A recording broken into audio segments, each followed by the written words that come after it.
All right, everyone. What if your biggest pain point, your biggest challenge is what's keeping you from moving forward into this larger, bigger version of yourself? But let's flip that a little bit. What if that pain point and that biggest challenge was actually the fuel you needed to make the decision to step into this bigger version of yourself? Well, that's the discussion I want to have here today. I've got a special guest host here with us today. Super excited to introduce her.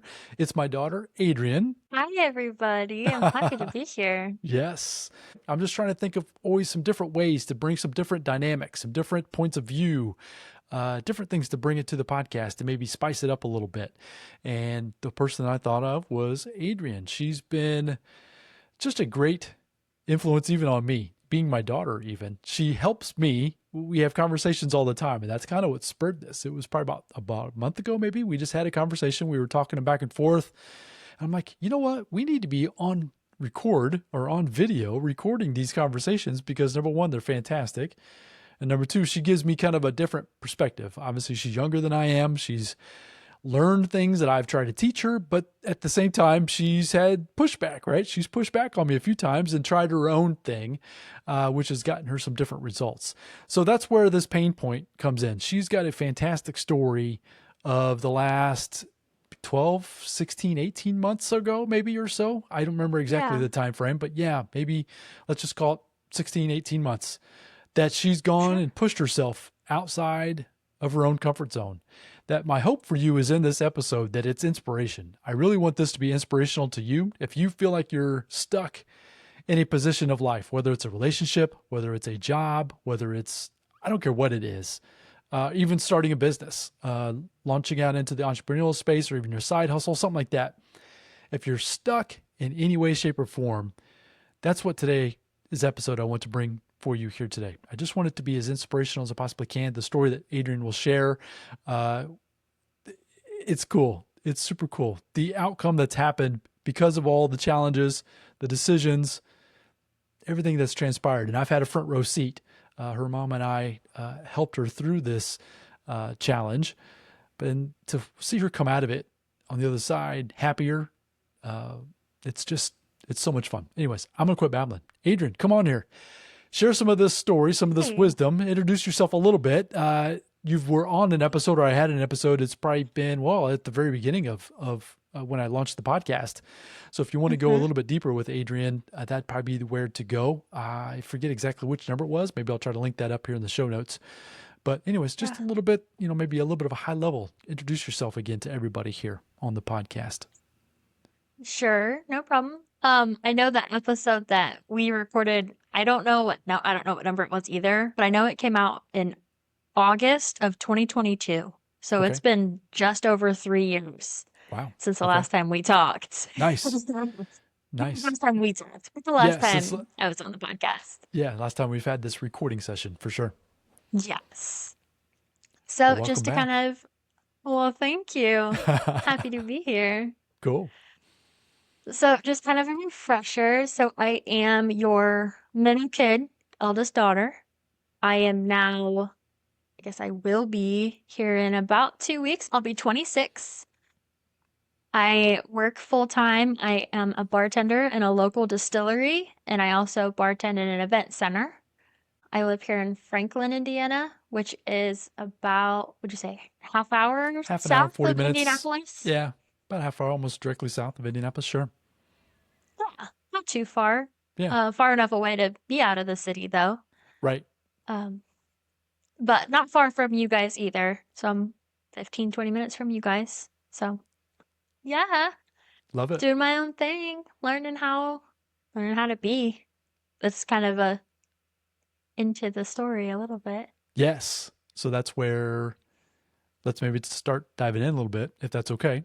And as I mentioned Yeah, before we absolutely. hit record here today, I just want you to share what you feel comfortable sharing. We're not going to share names. We're not going to point. There's no blame here. There's no nothing. The Mm-mm. point with this Yeah, conversation is I just want it to be inspirational. I want people to see potentially their own story within yours, but then have maybe gain some courage, gain some insights of what you did, how you did it, that type of thing. But maybe go once again, just try to keep it as high level as you can or go as deep as you feel comfortable doing. Share with us the story that I think will be very impactful for people listening to us today. okay. Yeah, absolutely. Before I get into it, one of my keywords today, I know I'm going to throw in a lot, is going to be growth. I feel like I've Growth. grown tremendously through this experience and even hereafter. Like you said, you've seen a lot of it, and from start to finish, and there were hiccups in the middle and highs and lows, even when I thought it was over, and then another thing came. You've seen it all, so let's let's get into Well, it. that's let me say this too, though. That's the beauty of it is it's going to continue, meaning you're going to have continuously having challenges.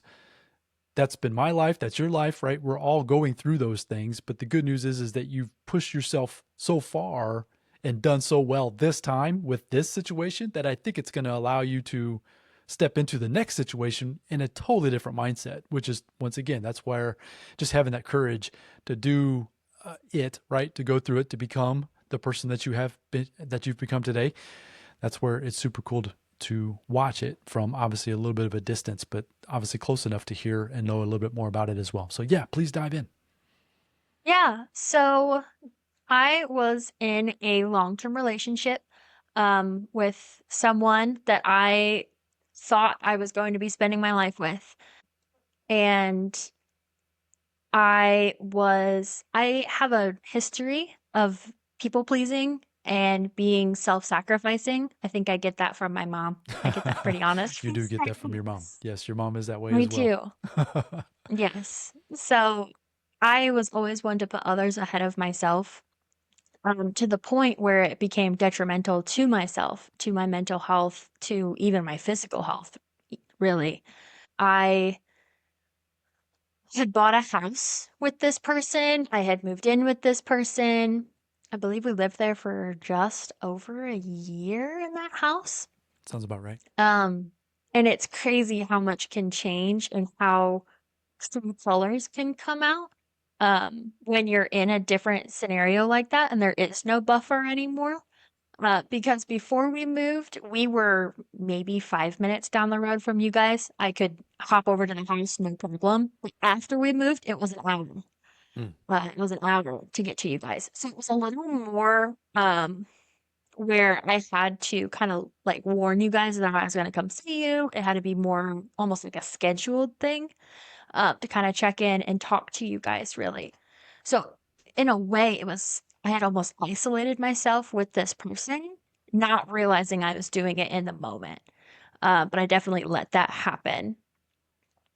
I had taken on a new job that was going really well. I really enjoyed it. He had a job that he really enjoyed as well. He had an opportunity within the company that he worked for, where he was going to be offered a different shift. Where currently, so I was bartending at the time, so I was working nights. That was my thing. My dad and I, we talked about earlier today. I've always kind of been more of a second shift kind of person. Like Mm-hmm. I'm a night owl for sure. I've never been a morning person. Clocking in at 1 or 2 and going till 9, 10 o'clock at night has always kind of been my happy place. So bartending just made sense. I didn't go in till 3, 4, and then I would get off at 9, 10 o'clock. And this person who I was with was also on second shift. So it worked out well. So we were able to wake up together and have coffee, make breakfast, whatever, go to work. We would come home at the same time, have dinner, wind down, and just being on the same schedule just later than most people. It wasn't a 9 to 5, it was a 2 to 10, but same kind of idea. But he was given an opportunity within his company to switch to first shift. So he was going to start being 7 to 3, and I was still comfortable working my 2 to 9. So in that way, we never saw each other there for a little while. We didn't see each other, and I believe it was 6 months in to living together. It was the first of the year. So we moved into our house in May, and I want to say it was the first of the year, maybe a little bit before that, that he switched shifts. So we went from 6 months of being on the same page, on the same schedule, seeing each other pretty routinely. That's something else that I really fall into. I love a routine. I love knowing like when things are going to happen and what to expect. I feel like I've always kind of been that way as well. You get that from me. Um, I do. You get that I from me. Yes. do. I like a I routine. do. Yes. So when that routine got changed and now we weren't seeing each other, I could definitely tell that we weren't communicating as well. That's a really hard thing to do. And if anyone out there has lived through it, you know exactly what I'm talking about. When you don't see each other except to say goodnight at the end of the night, knowing they're going to wake up in 4 hours, doesn't doesn't really blend very well. But we tried to make it work. And then my self-sacrificing nature, I let go of what I enjoyed doing. I stopped bartending and I went and took on a new position, learned an entirely new skill, took a drastic paycheck cut, drastic cut, just to be able to try to get some sense of normalcy back. He encouraged me to do it. He pushed me to do it. He wanted the 9 to 5 normal people schedule. He never really appreciated what I did. He never understood what I did. He didn't like that he was almost embarrassed by what I did. I came to learn that he never, like, none of our friends knew what I did or Hmm. where I worked. They thought I stayed at home. Wow. A I didn't lot know of that. my friends thought I stayed home. Mm-hmm. Wow. Yeah, a lot of them did not know what I did. Hmm. Um, which is interesting. Yeah. But as soon as I switched to having a desk job and a 9 to 5, then it was more acceptable. Then he was able to tell people what I did and everything else. But with that came more sacrifice. So I was getting up hours before I had to in the morning, making him coffee, making breakfast, making lunch, going to my own work, coming home, and I had an hour commute each way. Um, just to add onto it, just to add on to that different schedule. So I'm already not a morning person. I have to drive an hour to get there. Plus, I have to be there during the morning. Come home, cook dinner, do all the normal. It was almost like I was expected to do the housewife duties, where I cooked and cleaned and everything else. But I also had to have a 9 to 5. So it was a lot. It was a lot. I got very worn out very quickly. And I was learning slowly that in moving that far away, I was starting to distance myself from you and from our family. I wasn't coming to see you guys as much. I wasn't showing up as much as I was. You and I really weren't talking as much as we were. Thankfully, I was still cutting your hair once every 2, 3 weeks. I think that was the most time we spent together for a long time. Yeah, that's true. But I learned that I was very isolated, and I learned in moving into that house. So another tidbit about it. So my name was on the loan to the house, but I never got to see it until after we signed the contract. Hmm. I I'm not. had I'm not never sure if I knew seen that the either. house that we moved into. Yeah, Wow. I never saw it until after we were all done. Yeah. So that was a lot of trust in that person that now hindsight, I'm like, girl, what are you doing? Hindsight, they say hindsight's 20/20. Mine's like Sure. 50/50 because it's like, oh my gosh, what are you doing? But so back to where I was. So I was getting really tired and I was learning in living with this person, or I was being taught more so than learning that my opinions didn't hold very much weight. He would ask me what I thought about certain things and then tell me my thoughts and my opinions were wrong. Um, so I eventually learned to just stop having opinions, stop thinking, stop asking to go places, stop asking to do things, stop inviting him to go places, because the answer was always no. And if the answer is always going to be no, why are you going to keep asking? I already know the answer. No. And the times when the answer wasn't no, whenever we were coming back, it was always, I can't believe you made me go there. I can't believe we did that. What a waste of time. I'm so embarrassed. You should be embarrassed. This was stupid. Never ask me to do it again. So eventually I got to a point where I didn't. So Got to a point that's where I didn't. yeah. So let's fast forward to that point. Is there anything Mm-hmm. else with that? Because I think we're getting to the point where I don't want to say I intervened, but at the same time, we Mm-hmm. just had a conversation. So let me just put a little bit of context in there as well. You've made Yeah. mention about being tired, a little distant. You and I have always been close. I've said for the longest time, you were born right after my mom passed, that you were the gift my mom gave to me. With that said, I noticed these things. I was noticing because of our relationship that things weren't quite right. You weren't quite the same. The way you were showing up, even at normal family functions, like you said, you were pretty distant. I was just letting you be, meaning I've realized that it's probably the hardest thing. So, parents out there, if you're listening, this is probably the hardest part thing to really comprehend, that you're obviously trying to help and coach and teach and all those things as they're growing up. And at some point, you've got to let them just go figure it out. And that's kind of the point that we had gotten to, your mom and I, meaning we had decided that we were just going to let you figure it out. We were pointing out some things to you, but it was up to you to decide.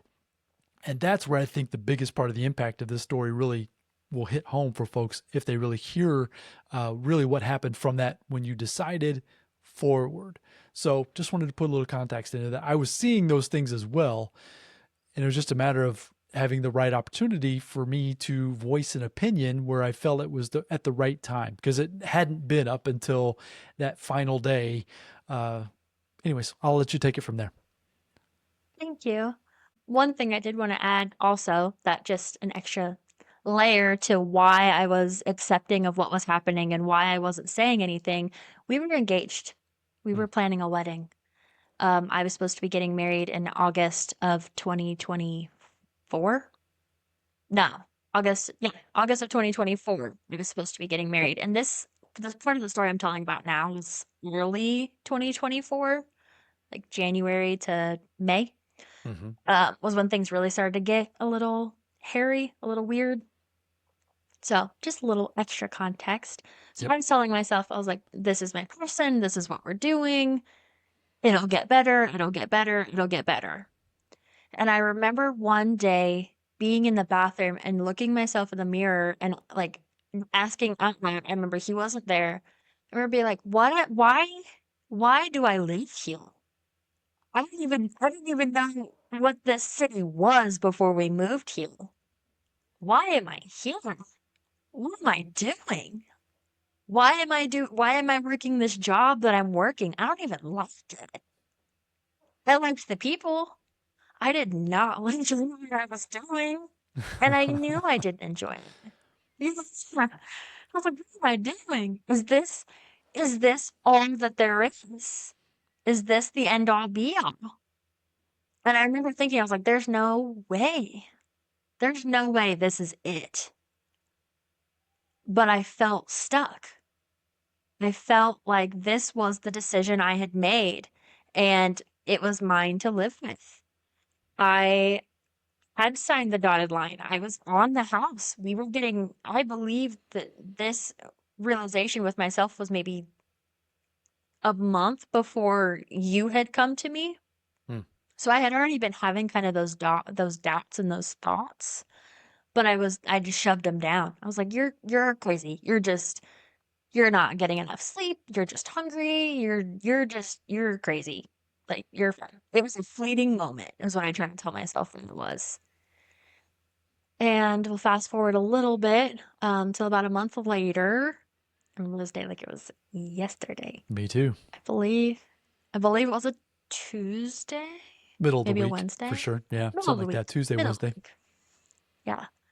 We were scheduled for a haircut. Yeah. You were So coming if anybody down to knows, see if yeah, me. my hair is done by Miss Adrienne here. Yeah. Appreciate that.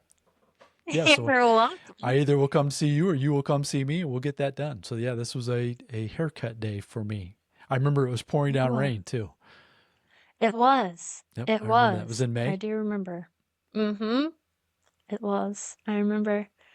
I remember, but right before you had gotten there, the night before, so he had just built this smoker. It was this big project for the winter. He had just got it done. He was so excited. A lot of money and effort and everything had gone into building this smoker, and it was this big to do. And I remember he wanted to make, I think it was like beef jerky or something, and it didn't turn out very good. But he made it. And I remember, so the year before, so my aunt Candy is always the best with birthday gifts. It's kind of her thing. She always sends us really cool stuff. And she had sent me these big rose gold pink cookie sheets. And I was so excited. And I remember, and because we had old beat up cookie sheets from his mom's house or something when we first moved. And I remember asking him specifically, please don't put my nice cookie sheets in the smoker. Please, please. Like cookies only. Please. Don't use those. And he would get home before I would. So by the time I got home, it was already running and food was in there and whatever. And by the time it's done and it's time to bring it inside, it was my nice pink cookie sheets. It was a set of three, and he used all three. Yay. Yeah. Yeah. So, yeah. And I remember I was like, you have to clean these. Like, I asked you not to use them. You have to clean these. And he was like, well, we'll let them soak. Let them soak, and then it'll be fine. Okay. Okay. That's- Ah. Ask me how I feel about soaking the dishes now. Yeah. I'm just kidding. Not I'm so just much. kidding. I'm trying not to. Um, just get it done. Don't put it off. Don't say you're gonna soak it and then leave it for 3 days. Just get done. Um, a little sidebar, a little wisdom for you. There you go. Um, there we go. So he had just left for work. You were coming to get your hair cut, and I remember being in the kitchen and seeing my cookie sheets in the sink or on the counter or whatever. They were on and they were still soaking and they were just sitting there. And I remember standing over the sink and scrubbing those cookie sheets till my fingers were red. Like I remember my fingers hurting so bad from trying so hard to save these cookie sheets. I remember I had texted my mom and I was like, "Is there anything I can do? Do you know?" They were like half burnt food on them. They're stained. They like look rusted. Is there anything I can do? And I remember she texted me back and she's like, I don't know. I don't think so. And it's funny. It's always like the smallest thing is what finishes it off. I mean, it's the straw that broke the camel's back, right? And that's what it was. For me, it was cookie sheets. And it sounds silly now, but I remember in the moment it was a catastrophe. It felt world ending. And it was. And I remember I just cried and cried and cried and just stood over the sink. And I remember I heard you pull up and you went to my front door. Nobody ever went to the front door. Everyone always used the back door, but you used the front door always. Always. And always you did. And I remember I like real quick, I went, and I stopped all the tears and I took a deep breath so I wouldn't sound like I was huffing and crying. And I wiped my face real fast and I went up to the door and I was like, "Hey, Dad," and trying to act like I had not just been sobbing my eyes out. And you immediately looked at me and you're like, "What's wrong?" Immediately. And I was like, like, "Let's get your hair. Let's get your hair." And you were like, "Come, come in the living room. Come sit with me. Let's talk for a minute." Let's catch up. A minute. Let's Yeah. catch Let's up a catch up. little bit. Yeah. Yeah. I knew something was going on. And yeah, I definitely was not myself at that point at all. I didn't even recognize myself. Yep. And so Um, I decided that I didn't know exactly what the story was. I didn't know the story with the cookie yeah. sheets. I didn't know all the stuff the things even that you shared. I didn't know all those details. But once again, I knew you well enough that I knew that something wasn't quite right. And I had a Mm-hmm. feeling that you and I at least needed to just have a conversation. I didn't know where that conversation was going to go, but at the same time, yeah. So I just kind of pulled you aside, and I don't even think I even got my haircut that day because we just You skipped it did because we needed to not. talk, and we talked and talked and talked and hours and hours and hours. We And did. yeah, I'll let you continue, please. We did. And I told you everything. I had never told anyone any of it. And I just, every single little thing from the beginning, not even in the last year that I'd been living there, it was everything over the course of 3 years at that point, 3.5 years at that point. And I just let it all go. And I remember you had got there, it was like noon, and you had somewhere to be. I don't remember if you had a recording or Yeah, I something, was but you probably had recording somewhere to that day. be. Yeah. Yeah. And I remember you jumped on your phone real quick and you canceled that recording. Mm-hmm. And you just sat there and we just talked. And by the end of that conversation, you looked me square in the eyes and you said, Adrienne Louise, I need you to hear me when I say this. You need to get the F out of here. And folks, if you listen to Talk this, about yeah, shaking you to your core. yeah, I don't curse often, and so I did, and it was almost just like a feeling just overwhelmed me. Just I needed to have her hear me, and I knew she would with me using that word. And yes, I Yes. did, and yeah, I don't regret it at all. Like I said, I don't curse often, but when I do it with meaning. So, anyways, I'm glad you heard me. Absolutely, I did. I did. And then rubber hit the road, and it was what, 2 weeks later?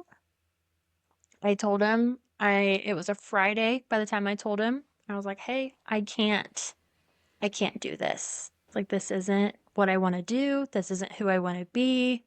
This isn't where I want to be." And I was like, "It's not." And I did the whole like it's not you, it's me, even though he had quite a bit to do with it, but I didn't like who I was becoming. That's like Right, the real truth in it. I didn't like who I had become. And I didn't want to continue down that path because I knew that that wasn't my path. That wasn't where I was meant to go. Um, and that Friday night, he was emotional as well. And I remember we were like, well, let's just keep talking about it and let's work on it. And I remember I texted you and mom because you guys had a bed for me at your hmm house. Like you were ready for me to come that night and come start staying with you guys. And I remember I texted my mom and I was like, we're gonna see how it goes. And she immediately texted me. She's like, what do you mean? What the hell? And I was like, okay, we need to wait this out, like hear him out, whatever. Like I had never brought anything to his attention. He had no idea anything was wrong. At least that's what he claimed. I mean, I don't know what person wouldn't realize that that was not right, but you know, we're not pointing fingers, not placing blame, but that was what he had told me. So that Saturday, I decided to stay for the day and spend the day together. And we did do things that I wanted to do. However, there was like underlying control still happening, where it was more just letting me know, like, you can have your say, but you're still not in control. One example being he rode a motorcycle, and I had asked and asked and asked all summer, or all spring, and the summer before, really, to go to the local farmers market with me. And finally, he was like, "Yeah, we'll go to the farmers market, but we're gonna take the motorcycle." In taking the motorcycle, you can't buy anything because you can't carry anything on the motorcycle. And one of my favorite things to get at the farmer's market were fresh flowers from this little old man in a little white pickup truck. So it was like, yeah, we went, but you can't enjoy it like you usually do. And we went to the Menards and that was like an errand he needed to do. And he was like, well, I'm going to be nice and I'm going to buy you flowers at the Menards because you came with me. But I'm going to pick the flowers. You can have them, but I'm going to be the one to pick them out. But they're for you because you didn't get flowers at the farmer's market. And those, I don't know if you know this, Dad, those were those flowers that sat in front of your house when I moved to your house. Hmm. Out on that front step out in front, those were the flowers. That's why Those you were didn't those take them with you. flowers. So I did not take them Well, with then me. why did we throw them away? They're still out there I right don't now. know. I don't know. I can throw them away tomorrow if you want. Oh, yeah, I'm going to throw them away as soon as we get done. You didn't tell me that. They're still out Yeah, there. that's what those were. Yeah, Huh. that's what those flowers were. Mm-hmm. And then I asked if we could go get dinner. But he picked the place. So it was all of those things where it's like I wasn't getting told no like I was used to, but I still wasn't getting 100% yeses either, if that makes sense. So it Mm-hmm. still felt that level of control. And it was still uncomfortable. And that was always his biggest MO, I think, was just control. He liked having control. He liked being in control. And I'm not saying that I want 100% of the control, but I need at least a little bit. I don't like being told what to do all the time. So let's Um, maybe help some folks if they're hearing some similarities, maybe in their own story yeah, or whatever, as far as yeah, the courage part. Because when you were yeah, going through this, it was challenging, obviously, for yourself, for your mom and I, right? Everybody that was involved, it was challenging yeah, on both sides. yeah. How did you get the courage then to act? We had our discussion. I voiced my Mhm. opinion, but at the same time, I couldn't do anything for you other than scoop you up right then and take you. But that wasn't the right thing to do, even for myself. I just had to Right. leave my opinion with you, but then you needed to make the decision. So that's where I think that if people can take the story and understand that that pain point, like you said, it was the point that were the straw that broke the camel's back. I mean, at some Mhm. point, people will get to a point where they've just got to change. Period. It's something's got to happen. Yeah. Take us to there as far as how did you get yourself the courage to get yourself out of that situation that you've just shared with us? Yeah. So part of it for me was leaning back on you guys a little bit. Because I have always kind of gotten my strength from getting advice from you guys. I feel like I've always kind of had my own ideas and my own opinions, but knowing that they're shared by someone else helps you feel like you're still on the right track. So having had that come to Jesus moment by myself of what am I doing here? This isn't me. This isn't what I want to do. And telling myself I was crazy to then a month later and you telling me the exact same thing was like, okay, that wasn't just a one time thing. This really does need to change. This isn't you. And then it became a lean in and it was like taking off the rose colored glasses. It was like as soon as we had agreed that this was not it, it was like every little tiny thing. I was like, oh, I can't believe you just did that. Oh, and it just kept being more and more. I'm like, yep, gone. Yep, I'm gone. Yep, I'm not sticking around for this anymore. I've put up with it for too long. And that was part of it too, was letting it go for that long. He got very comfortable in treating me poorly because I had accepted it. It was just the way that it was. And having that veil lifted was helping me see that I was being treated very poorly. I was. And I think having watched you and my mom growing up, and even now, just seeing how you two treat each other and talk to each other and that kind of stuff helped me realize that that's not how you should be treated and not how I wanted to be treated. So, in that, and it was other people seeing it too. People at work asking me about it.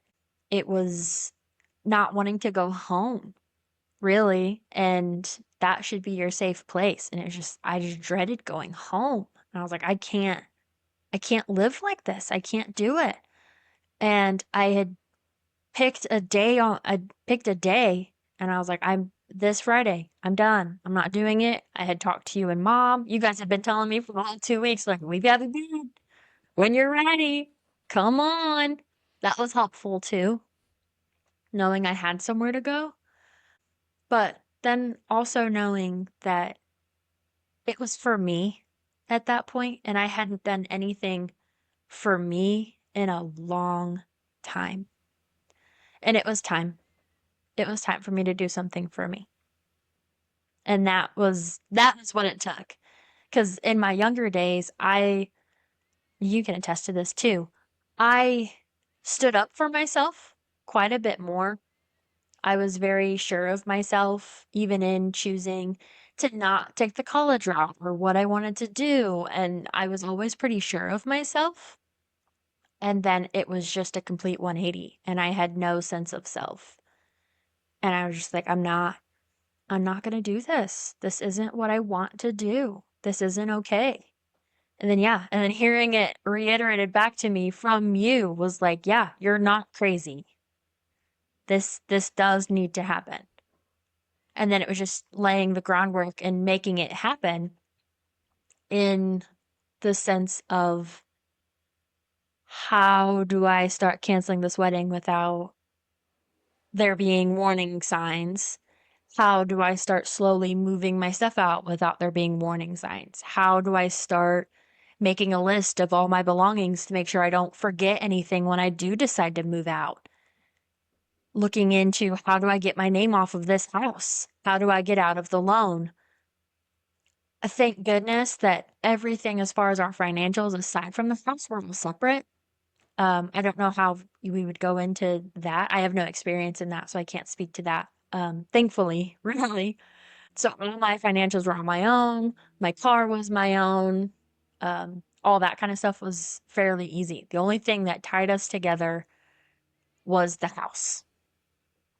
But I had you and my mom, and you guys even reassured me, like, the house is the easy part. The house is easy. Just a couple papers, and you can be out of the house. It's not that big of a deal. And yeah, and I had picked a day. I remember it was like a Monday, and he had done something dumb, and I was like, I'm done. And I was like, Friday. And I remember going to work Friday morning and being like, and I told the boys at work, I was like, I'm going home and I'm telling him to move. I don't want to do this. And I was like, I will come back Monday and I'll be by myself. It'll just be me. Don't ask any more about wedding plans because there aren't any.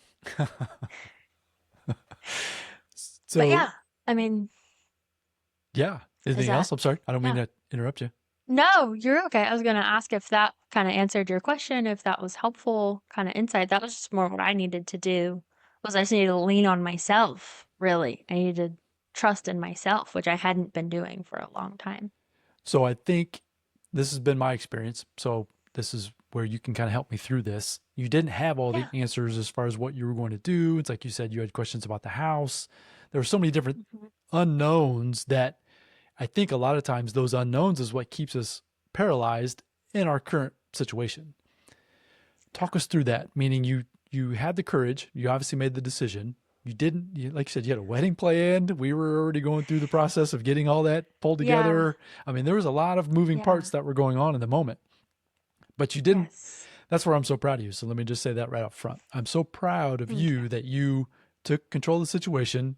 You saw the situation for what it was as far as for you, and then you took the action to make the changes. Talk about how you didn't know all the steps, and we none of us know all the steps that are going on. But as far as for that situation and how you just stepped into it with faith and just believed that it was all going to work out, because obviously now a year or more since, a Mm-hmm. little bit more than a year, Yeah. about a year and a half again Yeah. since this all has taken place, you're in a completely different place, which is so much fun. We're going to get to that Yeah. part of the story as well. But as far as just talk about how you didn't have all the pieces in place when you made that decision and how you navigated that part. Yeah. So, as far as having the pieces in place, I knew I would have somewhere to stay, but I knew that that was going to be temporary, and I had to be okay with that. I had to be okay with putting that pride aside, that, and you're going to probably laugh at me, but what 25-year-old who's been living on their own for a year and a half wants to say, I had to move back to mom and dad's house. Not many that I know. No. But that was something you just kind of had to overcome. Like it was more than that. Um, It was one so of that those was one step of the backwards, right? pieces. To be able to propel yourself Yes, forward. Sure. exactly. Exactly. So, and I knew, and I still know, I have two of the most supportive parents out there. I just do. And I knew that as soon as I called upon them, they would do anything and everything I needed them to do. And they did. They showed up. I remember they're again not knowing about the house. And I remember asking you, and you're like, that's easy. Just get out first. You're like, we'll handle that later. Just get out first. And I remember in that conversation, so going back kind of a little bit to the story. So we went through that Saturday, and I knew that I was coming to see you guys that next day, that Sunday. And I remember him asking me not to go, not to come see you guys. And I did anyway, because I needed to talk to you and my mom to just figure out what was going on because I had no, because I was done. I didn't want to stay there. I didn't want to keep working through it. I had been texting my mom all night saying I still didn't feel right. I didn't sleep. I still didn't feel good. And I went and I saw you guys and we even talked about it. I think that's when I asked you for sure. I was like, how do I get out of the house? And you're like, we've got it. It's easy. We know people if we need them. You just need to get out of it physically and then we'll handle the rest later, just one step at a time. And I remember that was when I went to my brother and sister's house and I told them, and they were like shocked. It was out of nowhere for them. And it almost felt like that was the last thing I needed to do to be 100% sure that that was what I was going to do. For some reason, telling Riley and Sydney felt very final. I had already told you and mom. I had already told all the girls at work. I had told him. I'd already told him that I wasn't happy. But for some reason, telling Riley and Sydney felt really final. And so when I went home, he was sitting at the dining room table waiting for me to walk in. Hmm. And the door we came in, so there was the door, and then there's the dining table, like as soon as you walk in the door. And he's sitting right there. And he was like, tell me. And I was like, I'm sorry. And he goes, no, tell me. And I was like, okay, I'm still gonna leave. And I remember, and you can even ask my mom, she'll attest to this. He was like, I knew you shouldn't have went to their house. I knew they were gonna twist your brain up. I knew, and he blamed you guys. He Hmm. completely blamed you guys. And I was like, if that's who you need to blame, that's fine. But this has been a long time coming here, sir. Like, this is not new news. And he, thankfully, I was not expecting this either. He had grabbed his keys and said that he was going to leave, and I was welcome to grab as much or as little of my things as I needed, and that we would schedule another time for me to come get the rest. And I called you guys immediately. I put my headphones in, and I was talking to you guys as I was packing up bags and loading them up in the car. And I just remember saying, like, I did it. I did it. I can't believe I did it. Mm-hmm. This is real. I did it. And yeah, it was crazy. And I knew with that feeling immediately, it was like shedding 100 pounds off your shoulders. It was like I had never done anything more right in ever, ever. It was the most right I had ever felt. And yeah, I'll be honest, I haven't felt that light since. Like it was just crazy how much that negative weight just is. It's just so heavy. And it's incredible how different it feels when you learn the difference. And yeah, I'll be honest, I've never looked back. Nope. No. No, you have not. Mm-mm. So Nope. you moved in with us for a little while. I want to say it I was did. 9 months, Eight, and nine that was months. Yeah. fine. It was different. Hmm. It was meaning your mom and I were empty nesters and had been for a while, and to have you come back was a little Yeah. different. But I think we embraced you with open arms, and we just all worked it out to the point Yeah. where you had some, let's move into some of the positivity part of the story. Let's kind of shift gears a Okay, little bit. Yeah, as far as, so I just want sure. everybody to hear that that decision led to you making and taking the action. Yes, you Yep, had some support. Yes, you had, some a place to go, and I understand everybody's situation might be a little bit different, but the point is that you had a very right. difficult decision to make. You made it. You took the steps into it. Now let's go into kind of what has transpired since then. Like I said, you moved and lived with us for 8, 9, maybe 10 months. It wasn't a full year, I know that, Yeah. No, which not was great. quite. It was great to have you around, but at the same time, it was like, okay, Adrienne, it's time for you to go kind of figure out Mm-hmm. yourself, right? You're a big girl, and you got yourself to Right. that point. Let's pick it up there. Yeah. So, like you said, yeah, it was 8, 9 months later. We had all kind of got to the point where it was nice having a roommate, but I wasn't really spending a whole lot of time with you guys anymore. I had gotten into a new relationship. I was spending a lot of time with a new person. We can blame him. It's cool. It's his fault. Yes. Uh, it is his fault. So I was spending not a whole lot of time at home between work and everything else.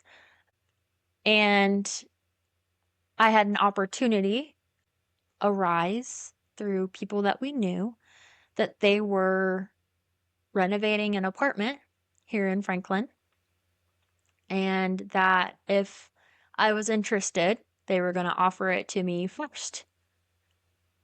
And I remember going and touring it and being like, yeah, oh yeah, we're gonna figure out how to make this work because this was it. This was what we had been waiting on. I had been looking at apartments for a while. I knew that I wanted to move back out on my own and be on my own for a while and just kind of figure it out because I had never had that. I don't know if that pertains to the story or not, but I had And you just moved never out been of on your on guys' your own. house. Yeah, you're always with somebody. Never. Yeah, I had gone from your guys' house into living with this now ex of mine, so I had never been completely on my own as far as living. So I wanted to dive in. I just wanted to do it. I was ready. I was excited to start paying some bills. I don't It know sounds why. silly, Yeah, but that does sound I, silly, I but yeah, know. I Now understand. hindsight's like, ugh. But Yeah. I was ready to take some ownership. I was ready to start following my own path again. I had started a new job that I was really enjoying there and working at the distillery. I had started that in the beginning of the year. I So was don't really enjoying that. It was Yeah, going so don't well. don't go over that part of the story too far because you were, like you mentioned, you were in a job that you hated. I Just you didn't was. like it at all. Oh, You were faking it pretty no, well. I did not. I was. I'm And then trying. this once again, so this opportunity then arose because Yeah, of the situation you had put yourself in. So just kind of briefly go over yeah, that as well, as far as this opportunity to yeah. get you back into what you're doing now. Gotcha. Yeah. So I was doing something in an industry that I hated, doing the 9 to 5 desk job, whatever, didn't like it. Knew that I missed talking to people. So I actually got let go from this job in November. I had moved in with mom and dad in June, let go from that job in November. Took, what was it, 3 weeks, 4 weeks, just to kind of do some soul searching, really. Hang out at the house helping with Rowan. Rowan had just turned 1 at that point, which sounds crazy because he's Yep. so big. He's about to turn 2. He's about ready to be 2. That is crazy. So he had Yep. just turned 1, getting to spend more time with him because you were still watching him at that point. Living in the house, being around, helping more with the dog, taking the dog on walks and doing some soul searching type of things.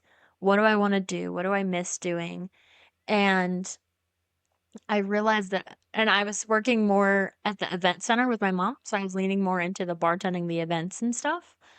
And I remember on social media or something, the distillery was posting that they were hiring mixologists. And you and my mom both sent me the same post within like 20 minutes. And I remember I had a little bit of lack thinking because in the description he put that he was looking for a mixologist. I was like, I am not no mixologist. I am whiskey, coke, vodka, soda, easy peasy, get it done fast, bartending.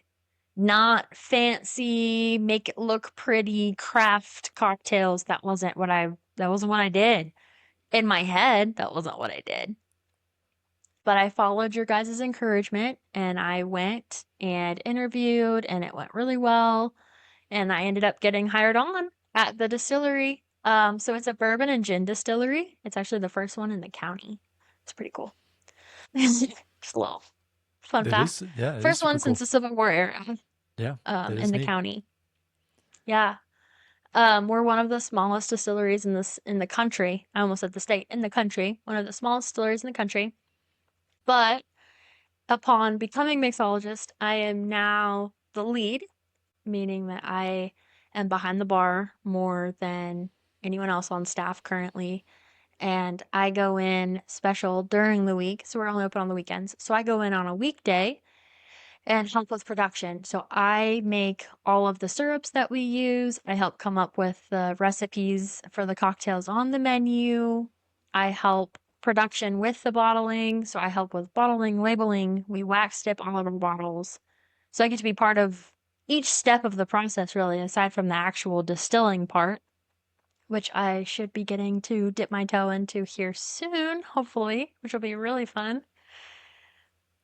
So it was just taking the encouragement and having to step outside of your comfort zone again, because I was starting to realize that I was putting myself back into a box.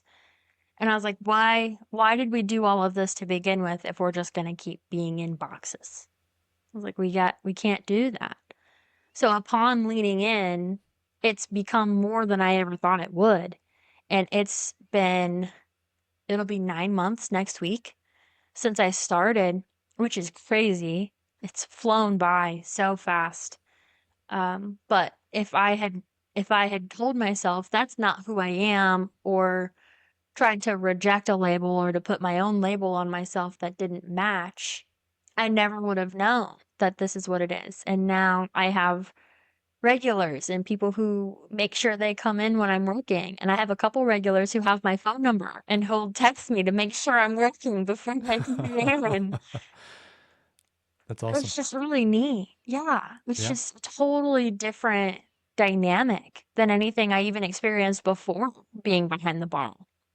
I get to be creative. I get to pay attention to how the finished product looks and tastes and everything else. Like it's fun to be around the whole dynamic of it.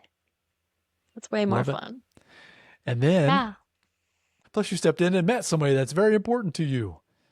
I did. I Yes. did. Funny enough, I met him while I was bartending Yeah, too. exactly. I did. I met him around Christmas time and very quickly learned that we agreed and disagreed on a lot of the major topics that you've always told me about since I was younger. That was one of the biggest things you always told me is you and my mom had a list of things that you either agreed or you both disagreed on. Each of those topics, from one of the very first times you two even spent time with each other, really. And And and I'll share those real quick because maybe it's something that might be yeah, able to be helpful for somebody out there. This is probably the largest piece nugget of wisdom. This is something my dad shared with me back in the day. And if you're in a young relationship and you're looking to get together or marriage, whatever, my dad told me that you needed to agree on 3 subjects. And if you disagreed on any of them, you need to think twice about possibly getting married. One of them, the first one, and they're not in any certain order. These are just the 3. One of them is kids. Do you plan to have kids? Do you want to have kids? How many kids? Just the kids situation. How many kids and what situation there? 2 is money. You need to just have that money conversation. Who's going to make it? Where's it going to come from? Are we going to save it? Are we going to spend it? Just have a deep conversation about money. And then 3 is, and this one's a little bit funny, but the in-laws, the family. Can you get along with the in-laws and the family, and how important that actually is? Because when you bring in that marriage, the dynamic completely changes. And if you can't quite get along with that in-law set to a certain degree, there's going to be there's some struggles, right? Some challenges. And you had that even with the gentleman that we've had references before. He didn't mm-hmm. necessarily, let's just maybe say, appreciate your mom and I. Yeah. And so, yeah, they were just going to create some conflict, some friction there down the road, whether it was immediate or not.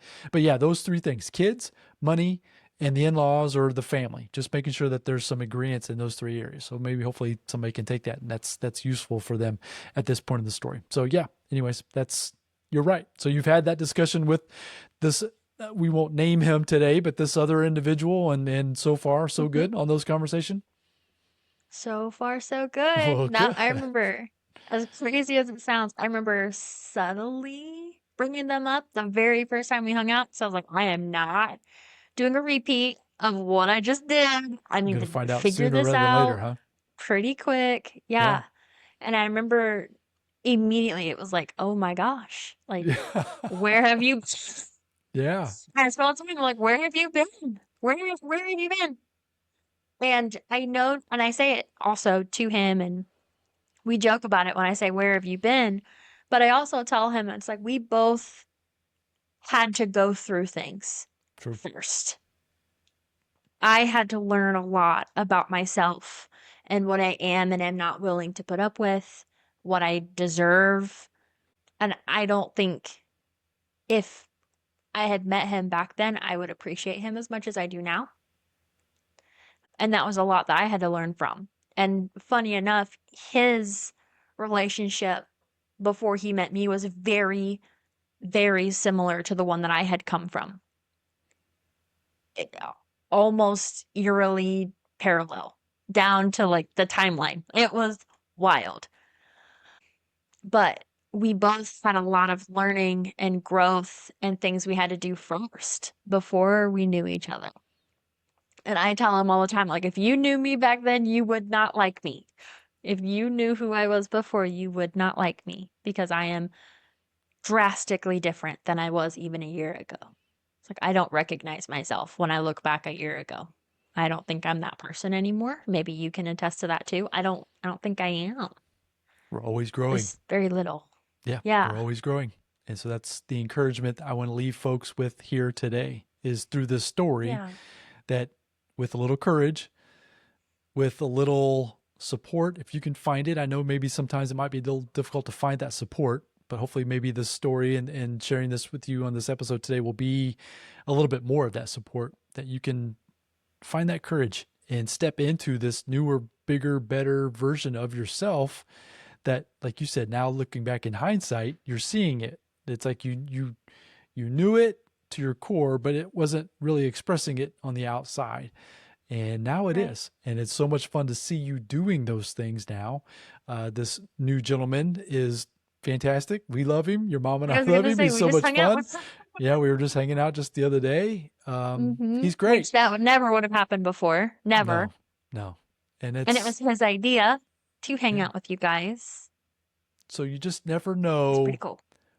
The question becomes is what are you hanging on to that Yeah. needs to be let go, that is keeping you from this bigger, better version of yourself. And so once again, through this story, I just hopefully you'll hear maybe some resonant within you, maybe the situation you might be in, whether it's a relationship, a job, because mine kind of correlates with my job. This is very similar to mine as far as like I was just miserable forever.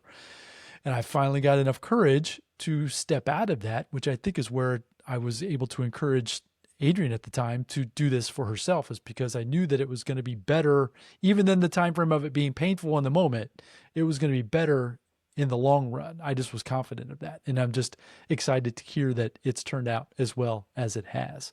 So, is there Yeah. any other part of this to maybe wrap it up a little bit here today? And maybe we'll touch base on it a little bit more. I plan to hopefully bring you back on Yeah. if you're interested, and we can get into some of the other Absolutely. details and things that we definitely discuss back and forth. We're always trying to share Yeah. wisdom back and forth. So maybe we can get into some of that. But I don't want to cut it short. But at the same time, is there anything else you want to add in Yeah. there as far as to wrap it up Um, and to share and maybe encourage some folks today? Absolutely. I just wanted to say to the part where you were saying earlier that some people may resonate with the story, but not feel like they have someone they can go to or not have that support. If it's okay with you, I would like to ask people to reach out to me. I did it. I was there. You can send us a message on the Rich Mind website. You can leave a comment down below. I'll be checking there. I'd be happy to help and support any way that I can, if even if it's just someone to listen to or to bounce ideas off of. Like I said, even knowing that I wasn't just in my head and someone else agreed with what I was saying was enough to push me to be like, okay, let's take some action on this. So if you need someone to bounce it off of, or you need someone to back you up, I'm here. I got you. Man, woman, adult, child, I don't care. If you need someone or feel like you don't have someone, you have me. You have us. We're here.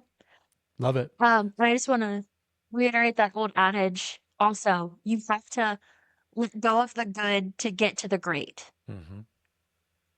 Don't be afraid to let go of the good to get to the great.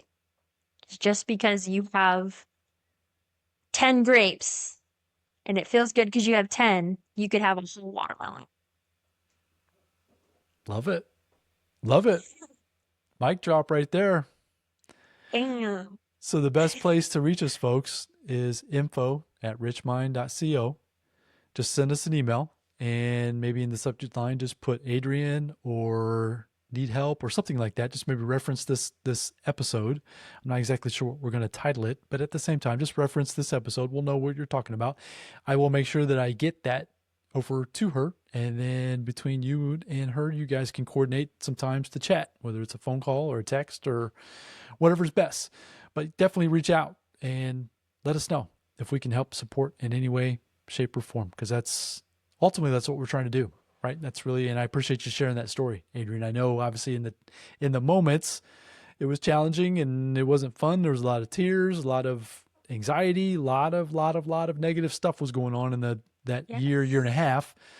I just wanted people to see kind of the transformation that you've had, and then how it's really blossomed into something that, like I said, you're going to still have challenges moving forward, but it's like, I think you've set Right. yourself up now to have the confidence to meet that challenge because of everything you've done up to this point, which is why I'm super excited for you. And then I'm excited for you folks listening to us here today. Hopefully you can take this and then have some encouragement to step into this type of thing for yourself as well. So Adrienne, I appreciate you coming on. This is so much fun. Like I Thank you said, for having me. yeah, hopefully we'll be able to get you back on again. That's kind of the plan. We'll get some things scheduled and get you back on here, and we'll just kind of have dialogue back and forth. I just love the way you're able to pull things from me. Like I said, we have discussions. I share some things with you, and sometimes I struggle to articulate the thought very well. You're really good at doing that for me, so that's why I'm excited to bring you on here a little bit more often. It'll be a lot of fun. So once again, I appreciate you coming on, Thank sweetheart. you. Absolutely. Thank you so much. I'm excited to do it again soon. Yes, we will do it again soon. So, folks, once again, if you found this message valuable, if you know of someone that could find value in the story that was shared here today, if you know of someone that might be struggling in a pain or a challenge that they're dealing with in their current life, share this episode with them and let them know that we are here to support them any way we possibly can. Reach out to us again. That email is info@richmind.co, and let us know how we may be able to help you find this better version of yourself, because it's in there and it's out there, and you just have to have the courage to step into it. And we just want to be that support to help you do that as much as possibly can. So go out there, have a fantastic day. We look forward to coming back with the next episode again very soon. Until then, folks, bye now.